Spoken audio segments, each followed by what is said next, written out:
Iran ने अपना defence system बना लिया है। उस डिफेंस सिस्टम का नाम है खोरदाद 15 एयर डिफेंस सिस्टम। अमेरिका जो बात करता है कि उसके पास स्टेल्थ फाइटर है, उसके पास स्टेल्थ ड्रोन है जो दुश्मन के रडार पर डिटेक्ट ही नहीं होते। आज ईरान ने कहा है कि हमने उसका भी तोड़ ढूंढ लिया है। हमारा ये दफाई निजाम अमेरिका के स्टेल्थ फाइटर को, स्टेल्थ ड्रोन्स को तबाह करने की सलाहियत रखता है। ईरान ने इस बात का भी दावा किया है कि अमेरिका का पैट्रियट मिसाइल सिस्टम हमारे इस खोरदाद 15 डिफेंस सिस्टम के सामने कुछ भी नहीं है। दूसरे नंबर पर बड़ी अहम बात यह है कि इराक के अंदर अमेरिका की ऐन अल असद बेस के ऊपर दोबारा अटैक होते हैं, जिससे अमेरिका की फौज का लॉजिस्टिक तबाह हो जाता है। नाजरीन ग्रामी, दोनों ही खबरों के बारे में डिटेल के साथ डिस्कस करेंगे और इस खोरदाद 15 के ऊपर डिटेल के साथ हम फैक्ट शेयर करेंगे। आपके साथ छोटी सी गुजारिश है कि आप हमारा यूट्यूब चैनल हसनात टीवी को सब्सक्राइब कर लें, घंटी के निशान को दबा लें ताकि लेटेस्ट न्यूज आप तक बर वक्त पहुंचती रहे। सबसे पहले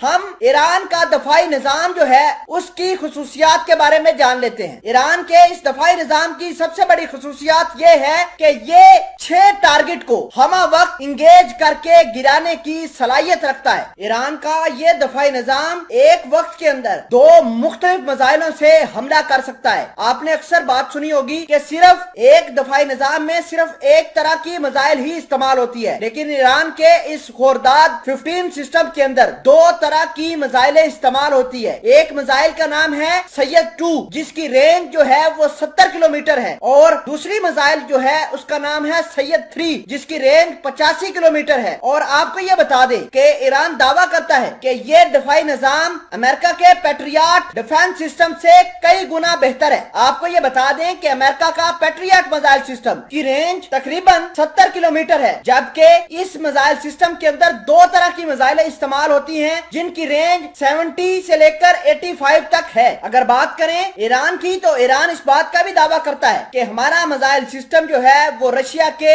M3 मिसाइल सिस्टम से 1000 गुना बेहतर है। अगर ईरान की डिफेंस मिनिस्ट्री की बात माने तो ईरान इस बात का दावा करता है कि इसके अंदर ऐसे रडार लगाए गए हैं जो किसी भी मुल्क के स्टेल्थ टेक्नोलॉजी को डिटेक्ट करने की सलाहियत रखते हैं। नाजरीन ग्रामी, अमेरिका के बहुत सारे स्टेल्थ फाइटर हैं, रशिया के स्टेल्थ फाइटर हैं, चाइना के स्टेल्थ फाइटर हैं जो दुनिया के रडार के ऊपर डिटेक्ट नहीं होते। अमेरिका के जो रीपर ड्रोन है वो भी दुनिया के किसी भी रडार पर डिटेक्ट नहीं होते, लेकिन ईरान इस बात का दावा करता है कि ईरान के पास ये जो मिसाइल सिस्टम है ये बेसिकली इस स्टेल्थ टेक्नोलॉजी का तोड़ है और किसी भी मुल्क के स्टेल्थ फाइटर जेट को, स्टेल्थ ड्रोन को डिटेक्ट करके मार गिराने की सलाहियत रखता है। ईरान के पास अभी तक इस खोरदार 15 डिफेंस सिस्टम के सिर्फ 4 यूनिट्स हैं। ईरान इस बात का दावा करता है कि आइंदा आने वाले महीनों में वो अपने इन डिफेंस सिस्टम की तादाद को दुगना करेगा। अगर बात करें अमेरिका की तो अमेरिका के ऐन अल असद बेस जो कि इराक के अंदर मौजूद है उसके ऊपर ड्रोन से हमला होता है और अमेरिका की सिक्योरिटी को,